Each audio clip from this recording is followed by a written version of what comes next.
How to gain muscle, no matter who you are. The main focus while trying to improve one's physique is frequently on increasing muscle.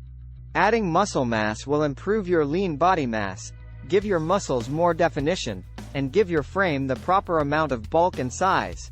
It requires time, perseverance, and a long-term dedication to the process in order to build muscle. While gaining significant amounts of muscle may seem difficult, the majority of people can build significant amounts of muscle with the right workout regimens and diet.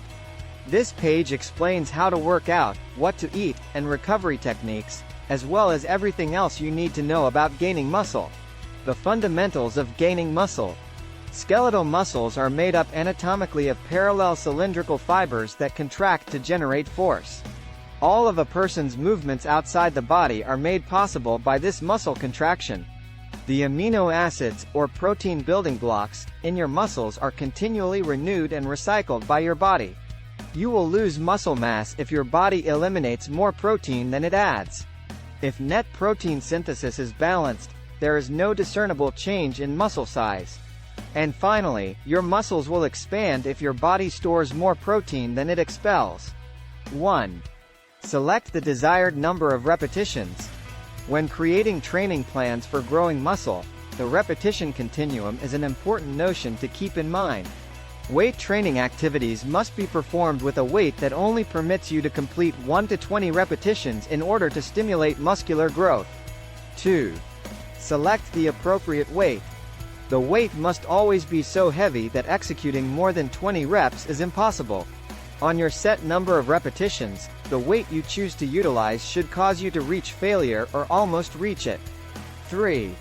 Make wise exercise selections. As already mentioned, muscular growth depends on the particular muscle being worked. Exercises that target the biceps, for instance, are necessary if you want to develop bigger biceps. This could be a biceps-only exercise like a bicep curl or a biceps using complex activity like a pull-up. 4. Plan your exercise to prevent overtraining. As a general rule, every workout should consist of 3 sets of 3 to 5 compound movements, followed by 3 sets of 1 to 2 isolation exercises. In general, you do higher repetition ranges on your isolation movements while performing compound movements for your heavier sets. Please like and subscribe to our channel for life-changing content and hit the like button. Thank you for watching. Have a wonderful day.